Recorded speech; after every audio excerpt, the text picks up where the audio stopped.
Hello, everybody. Dave Neal here, stand-up comic, host of Bachelorette Recap, a guy's review. In this video, we're going to be discussing Connor from Katie's season of The Bachelorette. He is the, I guess, a school teacher who showed up on the season in the cat suit. Of course, you knew Katie's favorite prized possession is her cat, Tommy.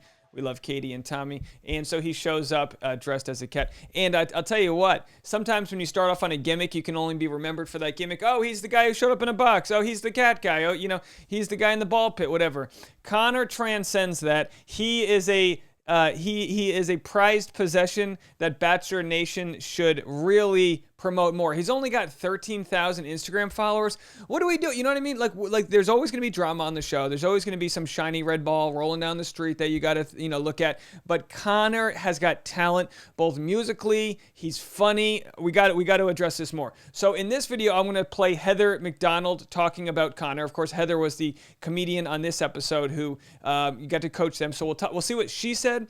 Then I'm going to play Connor's full video from the show, which absolutely crushed. The song he wrote for Katie on the fly. This guy's just ready for an album deal. And then at the end, I'm going to show some literally never before seen video of Connor. It's got like 100 views of him just belting his voice out, singing, whatever you throw at him. This guy's so full of talent, funny, seems like a cool guy. We'll have to see how it goes with Katie. No spoilers so far. We don't really know how it goes. But in the meantime, if you like this content, hit the like button and subscribe. I'm going to have like 5 or 6 videos coming out today. We got a lot to talk about. I got a full cup of coffee, and I let's just jump right into it. Okay, so here we go right now. This is Heather McDonald talking with Nick Viall on his podcast, Viall Files, and then, they spelt the name wrong in the title, or it's a capital I, whatever. The point is, here, let's play this clip, see what she says about him, and then in the next video, we'll talk about Carl and some other things going on in the Bachelor world. But first, let's address our newfound love for Connor B. Here we go. I came and basically when they asked me to do the show, I didn't really know, but I figured, okay, there's going to be some type of presentation because I'm a stand-up and I'm going to help these guys put together something. So, it starts out, the greatest lover and sex positive and all this is Katie. So let's get into it.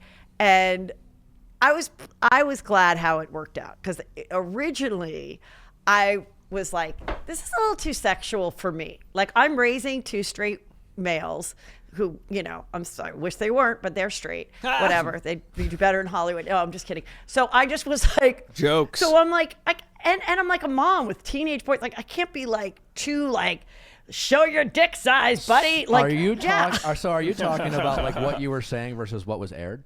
No, when I got the original notes, sure. I was just like, hey, let me just tell you what I'm comfortable with. Sets healthy boundaries. I'm not going to talk about dick size. I'm not going to humiliate these guys. Except for Mikey. I don't like that. I don't think that's a sign of feminism. When on other shows where people are like, oh, I asked for a dick pic before I date him. I'm like, do you want your daughter to be told, hey, show me the inside of your vagina before I take you out? I don't like that. I think it's gross and I don't like it. And I don't, as a mom, I don't like got a point. Objectifying men, no matter what the deal is. I think it's just as bad as objectifying women. So I was like, objectify that really like button. Go punch that like button. Having a conversation with them and where we went. I liked that, I asked the questions and that was really fun to see how well they did. And they were all sweet there. And then I got to go and help them with what they were going to do to show them that they were the greatest lover. And that part I did really enjoy because the first person I walked in is the singer Connor. Yeah. Okay. And when I first saw him there, now I'm tall. Remember how impressed I was by your height? Yeah. I'm a tall, okay? And he is in that group, because they always they cast giants historically. Right. Yeah. And Connor, that's what I'm saying. I liked seeing that there were different types. Yeah. Because I think traditionally it was a very specific jockey type of guy. And not that he wasn't fit. He was just a shorter guy, Like 5'11", not even that short. You think he's not 5'11"? He's definitely not 5'11". I was next to him. I was too. I don't know. I mean, I remember. Okay, he's around that. He's not the typical 6'2". Also in the lineup, Average he had height. a coat on that was a long coat. Yeah. So, but there's a lot of guys who are like 6. It didn't fit. It was like a pea coat, like a longer yeah. coat on a short person. I was a little bit just like, oh, hello, like, because I'm on the stage. So I was like, oh, hello, little one. And so I was a little bit like, okay. He's not the normal.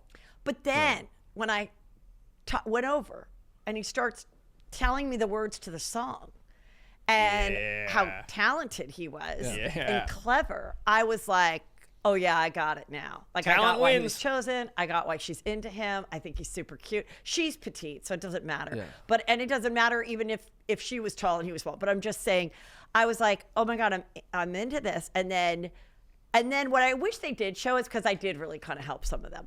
And I was like, he sang the song, and then I said, the only thing I was put is, you know, a little self-deprecating about you and a little bit more about what's cool about her. People want to hear about themselves. Yeah. So his song killed it. You know, it was really good. It was great.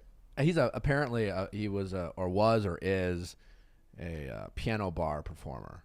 So Well, I believe that. makes a lot of sense that he's quick with lyrics and kind of play anything. Very talented. Super talented and so like great. Okay. And all the guys loved that too. So the other guys are like in the audience, right? So, okay. So then I go over to Christian, who is Mr. Boston, really strong Boston accent. Yeah. And he's in the same room. All right, I'm going to cut him off there. So let's play, we'll talk about the other contestants after, but for this video, let's play Connor. And she said she wanted something self-deprecating about him. And self-deprecating, I just pulled this up here, is one of the 9 different triggers that there are for what makes something funny. Surprise, superiority, embarrassment, release, incongruity, recognition, ambivalence, configuration, and coincidence. So let's go to superiority. Self-deprecation is mostly funny. This is because it makes the listener or the audience feel somewhat superior to the man on the stage. So you get up on stage as a comic or a musician, you're in a position of power because you have the microphone and you need to punch yourself down back to a position. Now, not everyone has to do this, but if you're like Connor, good-looking guy, you get on stage, you need to. If you're like someone who's a large comedian, you might make fun of your size or whatever that diversity is, you might call that to attention. That's what comedy's all about. We live in a world where you don't want to see those different things. No, we're all equal. Yes, we're equal, but we're all different. So if I get on stage, I'd say like, oh, I look like Bradley Cooper, but the poor version in Limitless before he takes the pill to become successessful. That's like a version where it's like, okay, I'm gonna like I look like, you know, broke Bradley Cooper. Okay, that's just a slight knock. That's it's harmless to everyone. So making fun of oneself makes the audience feel like he doesn't take himself too seriously, and it makes them feel superior. And Connor's, I mean, he's a master at this, right? The last thing you want is some guy on stage who like feels like he knows he's sexy. It's like, that's not going to win her over. That's going to make everyone be like, all right there, Fabio, chill out. So anyway, just a little bit of stand-up information. All right, so this is the video I'm going to play after. This is just 148 views. Connor Brennan doing a solo live stream. Every song he plays, he knocks it out of the park. But first, let me play the this is the full video, and this is an example of how Bachelor Nation, Bachelor producers drop the ball on what they could be doing with their YouTube channel. They could be airing out the full versions of these songs. I mean, I'm glad he put it on his Instagram so he can get the follows and all that. But it was said that Carl gave like a 17-minute, like really boring speech. Air the whole thing. Air how boring it was. Put it on the YouTube. Show us all that extra content. We don't get to see that. We just get the edited version. But here's Connor singing the song. I'll play it in its entirety. I encourage everyone with Instagram to go give Connor a follow. Musicians, artists in general need all the support they can get. You don't get paid until you make it. You get, it's all about building equity. So build some equity with this guy. This guy is just full of talent. This song would hands down could be plucked right out of like one of those old Adam Sandler, musical albums. This is so good. Katie, I may not have the biggest hands you've ever seen. You might not find me in Playgirl magazine. My feet may not be perfect, but I know my own self-worth. And the length of my affection's less important than the girth.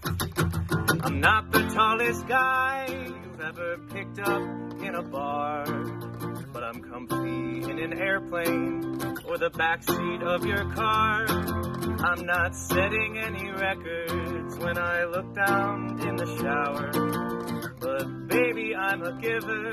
I'll go down on you for hours. And Katie, oh my God, your smile sets off wedding bells. I'd love to see you wear it with little to nothing else. The way you looked last night's enough to make me wanna scream. You came into my life like something straight out my wet dream. So I think it's safe to say that length is less important than communication, foreplay, and the love inside a man. The greatest lover here, well, let's not let the question linger. Remember, I play piano, I'm amazing with my fingers.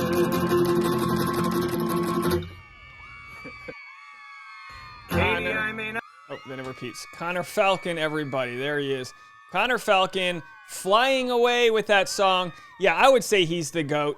I would say he's the greatest lover of all time. Now, look, Mikey got the award. It's obviously arbitrary. He got it because he did some nice open, hearted thing about why he's saving himself. Great. He stuck his thing. But the truth is Connor, 9 times out of 10, you sing a song like this for somebody, like, you're winning them over. You're winning them over. Excuse me, got that alien coming up again. It's a vaccine.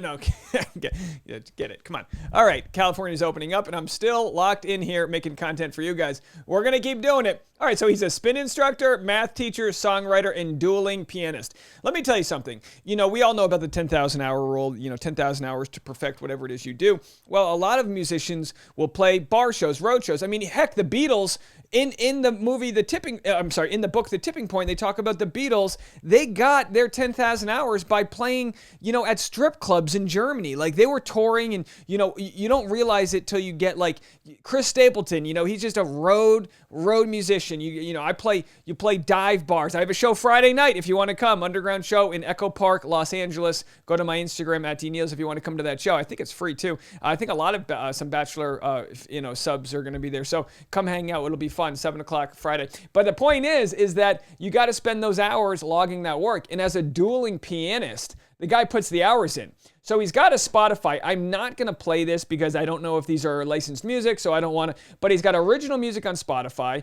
The dudes, I understand The Bachelor. Half their submissions are probably musicians, the Jeds of the world. I get it. The Luke Pell, whatever, all these different people. I get it.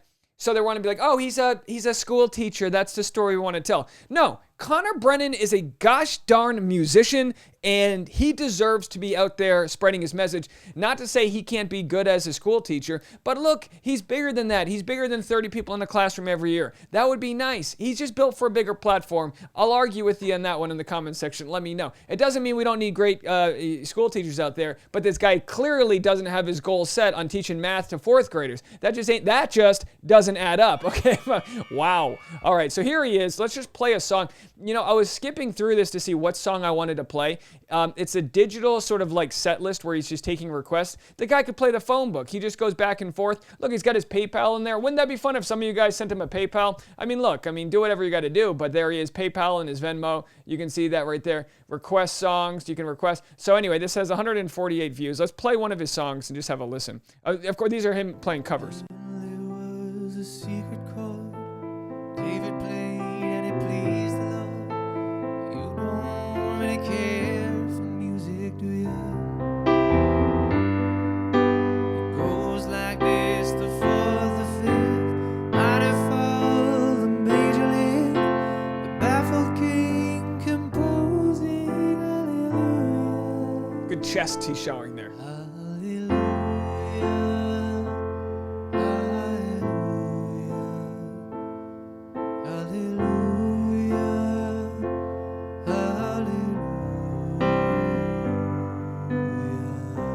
A lot can change in a year, Connor, huh? 1 year ago. 1 year ago next week. Faith was strong, but you needed proof. You saw the bathing on the roof, her beauty in the moon. Let's just click on another song. I'm sorry, you guys, go watch the whole thing. Go listen to the whole thing. It's great. Hey, my baby, counting my name, and I know that she the only one. If I die drowning, at least I will die free. Let me hear you sing it at home. Let me hear you. So, keep going.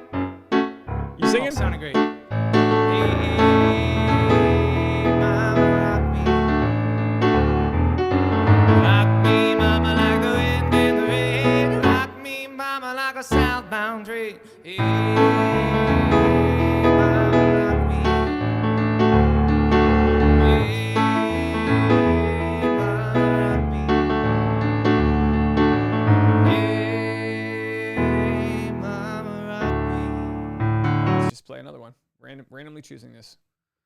Randomly choosing some songs. Oh, hi, Karen. How are you? Oh, he's got a Karen. Is that Karen from Texas? Time for Piano Man. Oh, Piano Man. Let's end on Piano Man.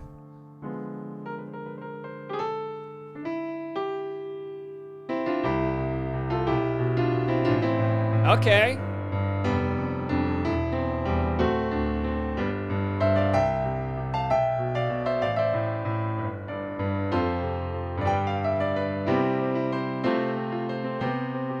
Go on. It's 7:09 p.m. on a Sunday. The regular crowd shuffles in. There's an old man sitting next to me, making love to his tonic and gin. He says, "Son, can you play me a memory? I'm not really sure how it goes, but it's sad and it's sweet and I knew it complete when I wore a younger man's clothes." Oh, la, di-di-da. La, la, di-di-da.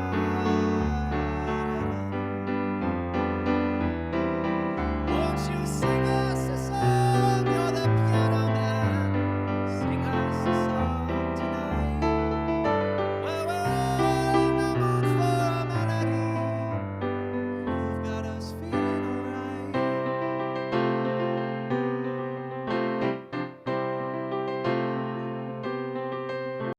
Now, John at the bar is a friend of mine. He gets me my drinks for free.